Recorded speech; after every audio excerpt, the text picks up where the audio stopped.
And conventional marketing wisdom has always been that a dissatisfied customer shares an experience with 10 people. But today they can share it with 10,000 people or 10 million people in an extreme case like this. And this is the phenomenon that is changing the world of media and the world of mass communications. The fact that one person now has the capacity, using the new tools, to move markets in fundamental ways. Your 15 minutes of fame may in fact really be that. You may achieve a global audience for an experience or in a story that you have to tell. These are the people I call the new influencers, and I was fascinated when I was working on this book. I had just a childlike fascination with meeting these people, because these are folks who are having an impact on, in some cases, major markets all by themselves, without any media intermediaries. On the left is Philip Lenzen. He's a 30-year-old German programmer. He lives in Stuttgart. And in his spare time, he runs a blog called Google Blogoscope, which has everything you could possibly want to know about Google and search engines. Fantastic resource. 90% of the content for his blog comes from his readers, which include Google employees, by the way, who tell him about things that are going on inside the company, about interesting tricks that they've discovered, how to use Google, how to get more out of their search optimization, how to use Google more effectively. He's getting 4 million unique visitors a month. And he does this all by himself in his spare time. It's not his full-time job. Paige Henninger and Gretchen Vogelsang are two mothers out of the Vienna, Virginia area. They have 7 children between them. They have a wonderful chemistry. For years they've been getting together a few times a week and talking about the ins and outs of being mothers of young children. And about 2.5 years ago, Gretchen's husband, who's a public relations guy in the Washington, D.C. area, came home, and he was all excited about a new phenomenon called podcasting. And he thought that podcasting, as you probably know, is recording audio files which are posted on a web server. Essentially, it's downloadable radio, only it's done without any radio stations. Anybody in this room can podcast. And he thought they would be great to capture their great chemistry and to use and to broadcast it through this medium. So they slapped together a website. They called their program MommyCast. They recorded the first couple of programs. They thought they'd do maybe 4 or 5 programs. They'd share it with some friends and family, and that would be it. Well, one thing led to another. They got lucky. And about 3 months later, when Apple relaunched iTunes with podcast support, Gretchen and Paige were on the homepage of iTunes for a week. The traffic took off like a rocket, and as did their careers. That fall, Dixie Cup came in with a 6-figure sponsorship because the audience that these 2 women were reaching were the perfect audience for their back-to-school campaign. Today, 2.5 years, should I just cut the mic? Okay, that's great. 2.5 years later now, today, MommyCast has recorded more than 250 programs. They have multiple 6-figure sponsorships. They have an estimated reach. Dixie Cup, which still sponsors MommyCast, estimates their reach at over 15 million listeners per week. And in late that year, they devoted a program to a movie that was in limited release in the U.S. at that time. They thought it was a great family movie. It was called March of the Penguins. They spent an hour talking about March of the Penguins and recommending it. Universal Pictures now attributes a quarter of the gross of that film, a $100 million film, to the viral buzz that was started by MommyCast. And to this day, it's just the 2 of them. They still record every program out of Gretchen's bedroom. You should listen to it. It's a wonderful program.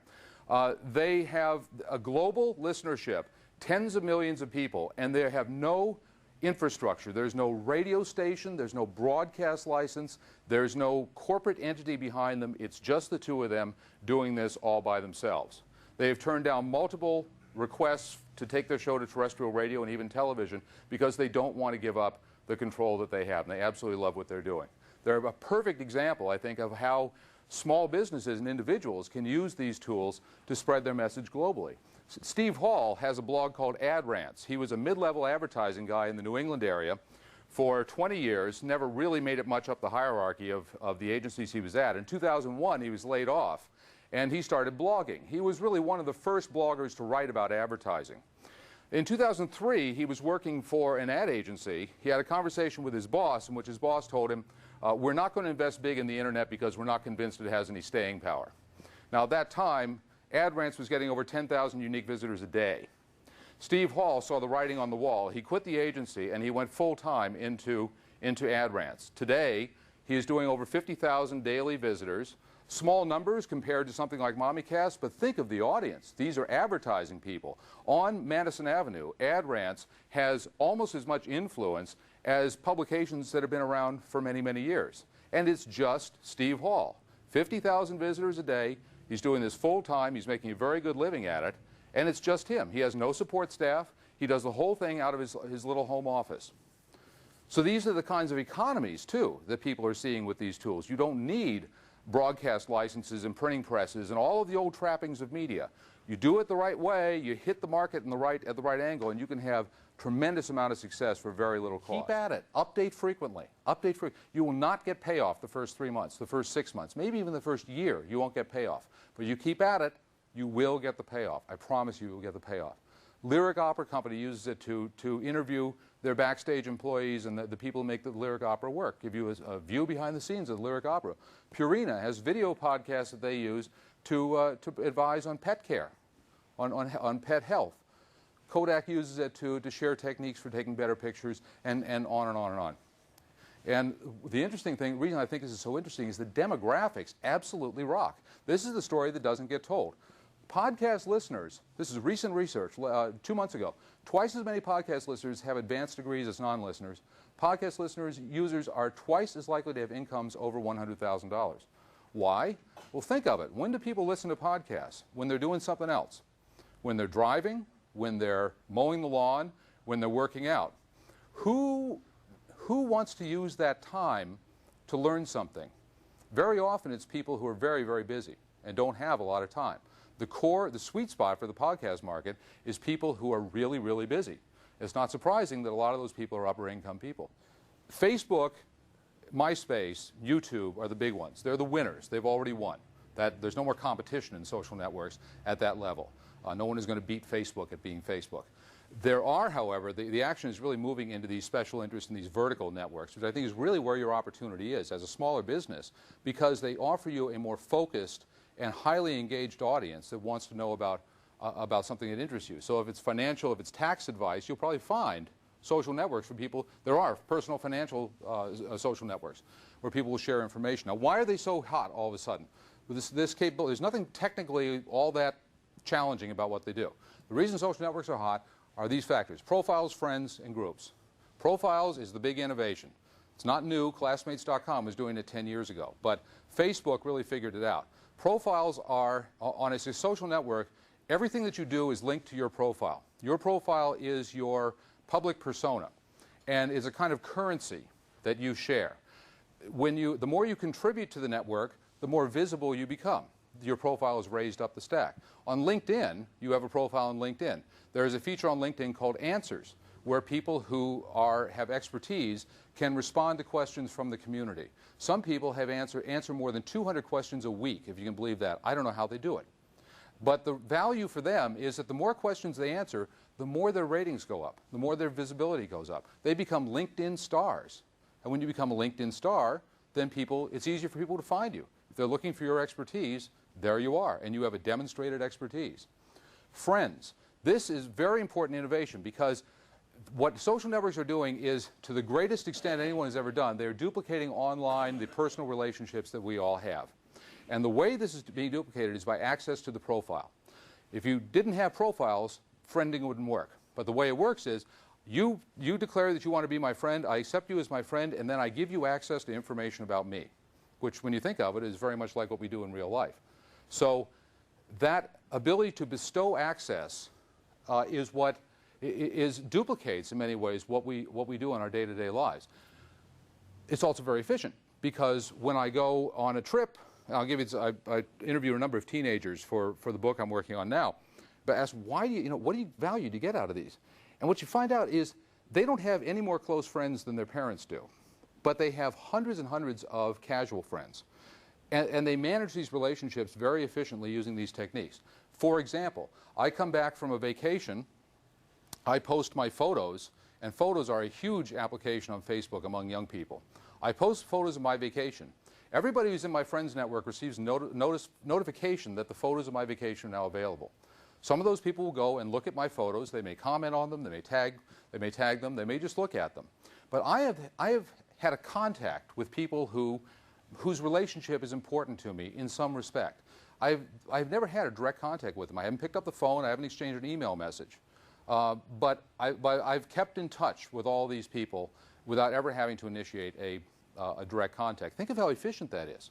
That's why people find, you see this a lot with teenagers, they love these tools because it enables them to have very large networks of hundreds of casual acquaintances that they can maintain contact with very, very efficiently. They don't have more close friends. I have asked over 100 teenagers in classroom settings and one-on-ones over the last 3 months, has anyone here ever formed a close relationship, a close personal relationship with someone entirely online? I've had one hand in all those people. They just don't do it that way. They still maintain a few close personal friends, but vast numbers of casual acquaintances. LinkedIn, by the way, for professionals, rocks. It's an awesome way to do this. Because when your address changes, all of your contacts get that information at the same time. You don't have to make phone calls. You don't have to send emails. And finally, groups, the ability to self-organize into groups. A lot of people think that this is the opportunity on Facebook. It's not. Facebook, 99% of groups on Facebook are dead. There's nobody in them. Don't even go there. Maybe somebody's going to figure this out. Right now, if you're on Facebook, don't use it to market, use it to maintain contacts. Very efficient way to maintain friends. And there's an analogy, too, to what the media has traditionally done for us. You know, traditionally, what we have known has been, there have been a few editors who have had the franchise to tell us what we could know. On Facebook, that's all outsourced to our friends. So when you go on Facebook now, you find a list of what your friends have been doing, and they're telling you, you should read this article, you should go to this conference, you should take this quiz. Right? All the stuff that the media used to do for us, our friends now do for us. And so it's not surprising that the dynamics shift, and as we know, people trust their friends more than they trust any other source. That's why these social networks are so hot. I love this example. Nikon, 2 years ago, went into Flickr, which is one of several photo sharing sites. There's others like SmugMug and PhotoBucket. But Flickr, I think, is really the high-end photo sharing site. Professional photographers use it. And they found there were 30,000 people who had self-organized into groups about Nikon cameras. And we're talking about Nikon cameras. Nikon didn't even know this was happening. They just found all these people. Like, talk about shooting fish in a barrel, right? Does it get any better for finding your core customers? So they waded in there. They went to Yahoo, which owns Flickr. They spent some money, and they created a custom site, a photo contest. They created some sponsor groups where they bring their people in, and not their PR people, by the way, not their executives, their product managers, their engineers. They bring those people in to engage with these customers. They've now got over 60,000 Nikon enthusiasts in their branded groups talking all about Nikon. When they come out with a new camera, they harvest a small number of very active users. They send them the new camera. And they say, what do you think? And they say, write about it, blog about it if you'd like. It's the best. You think of what it would cost to find a list like this. It's an awesome list. It costs them practically nothing. Many other examples of this. There is a group on Flickr of over 1,000 people that's devoted to people taking pictures of bacon. Bacon, like that. Go figure. It's over 1,000 people in the Mini Cooper group that just take pictures of Mini Cooper automobiles. Hormel is not in the bacon group. I don't understand why not. BMW is not in the Mini Cooper group. I don't understand why not. These are fish in a barrel. Chances are that in the world that you inhabit, there are groups out there that have already formed. They may not be on Flickr. They may be somewhere else. And by the way, they won't be visible to Google. You know, Google indexes less than 15% of the web by most accounts. Vast majority of the web is off limits to Google. Nothing on Facebook, almost nothing on Facebook is visible to Google. So you have to go into these communities, these closed communities. You have to go in and look for this stuff. Very good chance that what you're good in, there's already some people who have already formed a group around. There's a company called iRobot that makes a robotic vacuum cleaner called the Roomba. Does anybody use the Roomba? People absolutely love these things. A little squat thing that lives under your couch, and it comes out and vacuums your room, and then it goes back and lives under the couch again. They introduced it in 2002, and the first successful home robot. But the amazing thing was, a few months after it came out, they began to get calls from their customer service department saying that when people were calling in to ask about their Roombas, they were referring to them by gender and by name. Think of that. people were personifying this little appliance. And then websites began popping up, like this one, where people were selling skins for their Roombas. And today, if you go on YouTube, there's over 300 videos people have taken of their Roombas. What they thought they'd introduced a household appliance, they really introduced a new kind of family pet. And so their engineers, they're opportunistic, and they ran with it. And so last year, in February of 2007, they introduced the iRobot Create, which is an open Roomba that people who are technically inclined can program and can attach other devices to. And at the same time, they launched a contest where the most creative idea could win $5,000 in cash. And so they are licensing, they're going to license their most innovative ideas that come from their customers.